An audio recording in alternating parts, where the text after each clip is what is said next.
In this unit, we'll look at control sources. Now, so far we have discussed elements like the voltage and current source and basic elements like resistor, capacitor and inductor. Okay. These control sources are also elements which we will see in many circuits. Okay.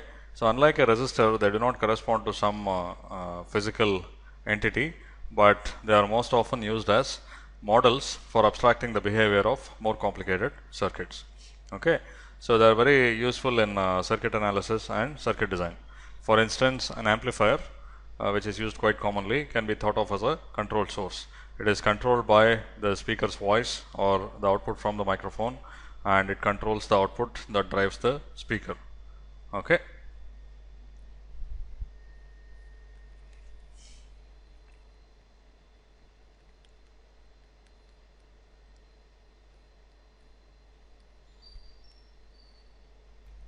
If you recall, a resistor is an element which enforces a particular relationship between the voltage between two terminals and the current going through those terminals. Okay, and that relationship is given by Ohm's law. That's a linear resistor. Now, when I said control sources, the control sources in general can be linear or non-linear, but here we will consider only linear control sources. Now, control sources also enforce a similar relationship, but between present at occurring at different pairs of terminals. Okay. Now, depending on which quantity is controlling and which quantity is controlled, we can have four different kinds of control sources.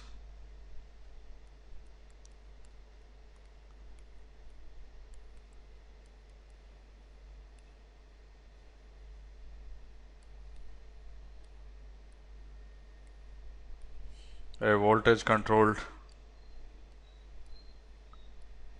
voltage source, where a voltage between a certain pair of terminals controls voltage between another pair of terminals. And similarly, we can have a voltage controlled current source, where a voltage between a pair of terminals controls a current flowing between another pair of terminals. And similarly, we can have a current controlled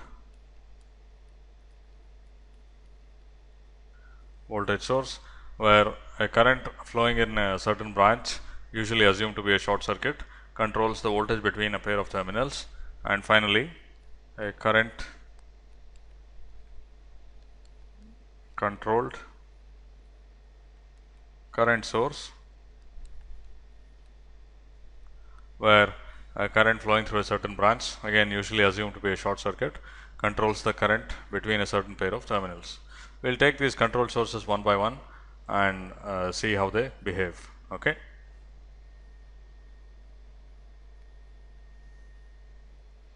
First, we will take the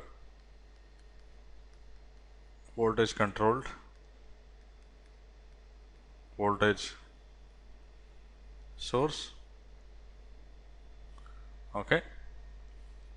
This is denoted by this particular symbol.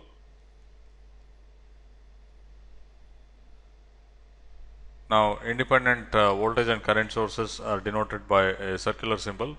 To distinguish the control sources from them, a diamond symbol is used. Okay. So, what this means is that these are the controlling nodes, and let us say the voltage between these two is Vx. This is the controlling side, and this is the controlled side, and the voltage between these two is given by some k times Vx.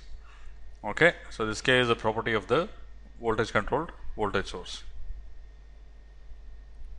So, if I label these nodes N1, N2, N3 and N4, what this says is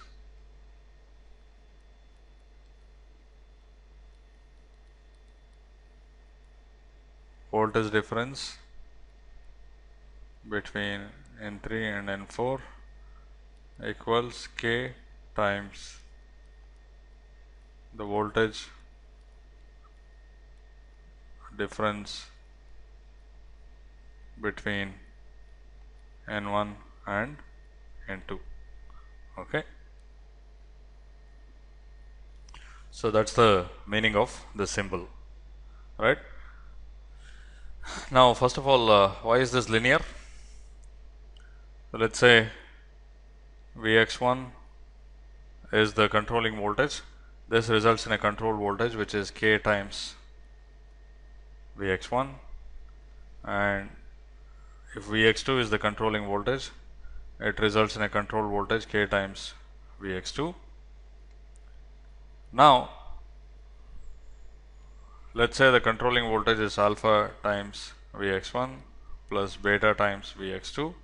Obviously, this results in a controlled voltage which is K times alpha Vx1 plus beta Vx2, which obviously can be written as alpha times kVx1, which you see is the voltage in the first case, plus beta times k Vx2, which you see is the voltage in the second case. Linear combination of the cos gives you the same linear combination of the result. So this is a linear element. Okay, and this must be pretty obvious from the relationship itself, because k times Vx is a linear function of Vx. Okay.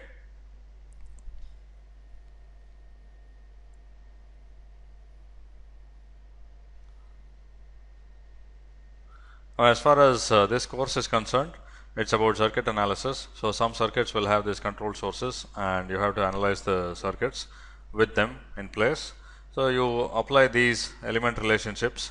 The one for the voltage control voltage source I have already given, and you will be able to analyze the circuit. Okay. Now, what does this do? For instance, if we have a voltage control voltage source, and between these, if I have, let's say, 1 volt, okay, and let's say for this voltage control voltage source K is 5, then between these two I'll have 5 volts. Similarly, if I apply an input, you can think of this side as the input and this as the output. Okay, if I have, let's say, 20 millivolt sine omega t applied to this side, on this side I'll get 5 times that, which is 100 millivolts sine omega t. Okay, so a voltage control voltage source is a sort of an amplifier. In fact, it will be used as a model for an amplifier. Okay. Now, one point I want to emphasize about this control source as well as the others is that they are unilateral.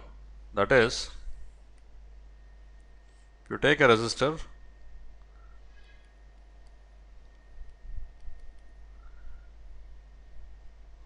it has this relationship V equals IR, which can be interpreted both as applying a voltage V, which results in a current V by R, or applying a current I, which results in a voltage I times R across the resistor. Okay, so both ways are possible, but for a controlled source that's not the case.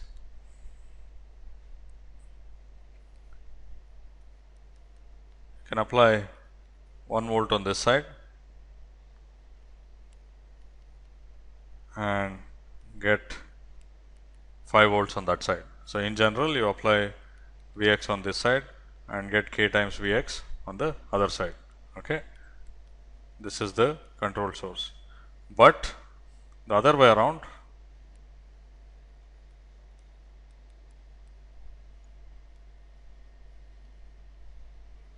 you cannot apply a voltage to this side. So let's say Vy, the control volt source still is assumed to follow the same relationship, Kx, Vx and K times Vx. Okay, you cannot apply a voltage to the right side and get Vx equals Vy by K on this side. Okay, so this is simply meaningless. Now this is a voltage source, you cannot apply another voltage source across it. Okay, we know that parallel connection of voltage sources is not valid. Okay, so in a control source, the control flows only from the controlling side to the control side. It's called a unilateral element. Okay, you cannot apply an input to the control side and expect some corresponding output from the controlling side. Okay, so this kind of thing is just not possible.